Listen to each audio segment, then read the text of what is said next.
Hi, and welcome back to Vashti's House Monday Encouragement video. Thank you for joining us. Before we get started with this week's encouragement video, some of you have asked where the name Vashti's House came from.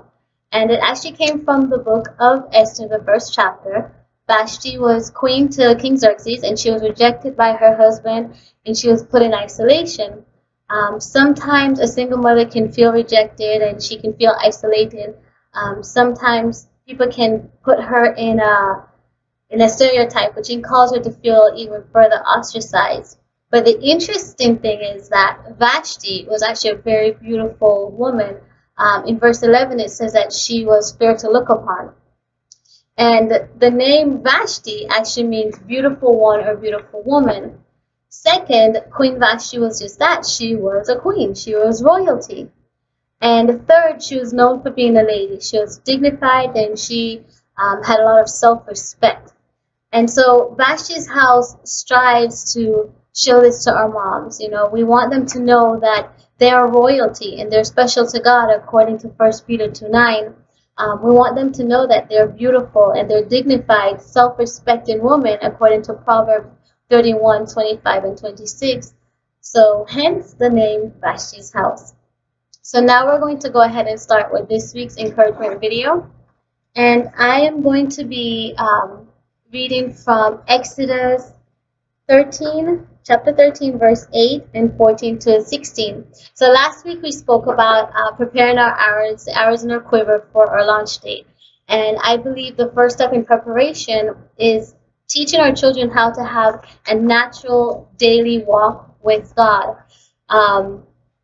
So Exodus chapter 13 verse 8 says, "And thou shalt show thy son in that day, saying, This is done because of that which the Lord did unto me when I came forth out of Egypt."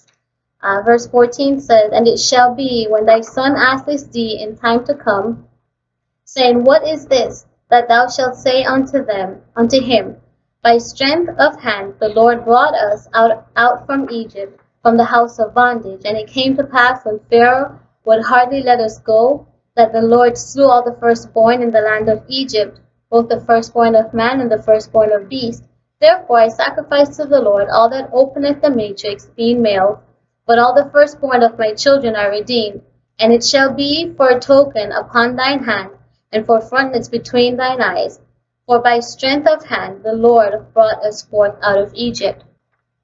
So it is our job to teach our children not just about God, but also about His power, His salvation, His deliverance, His provisions, His guidance, His healing, His requirements, His love, and His ways. It's not up to the church to do it. It's not up to the schools, the Christian school to do it. And are these are very important entities, but they're supposed to reinforce what we're teaching our children at home. And this is why, as moms, we have to prayerfully consider the church that we go to, make sure it's the church that God has called us to, and second, the school that we have our children attend. But these are just secondary. It's what's taught at home. We, as the parents, as a mom, we're the ones who are supposed to impart in the children the knowledge of God, the knowledge of Jesus, the knowledge of the Holy Spirit. Verse 14 says that when thy son come and asketh thee. So it tells us that we are the ones that are going to come and ask.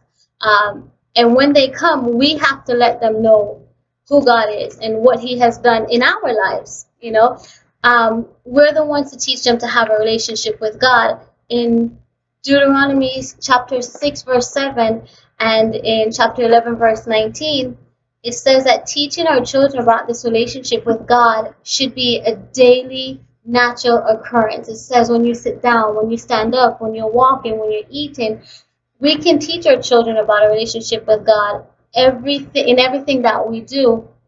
Every day the world bombards our children with normalizing its agenda.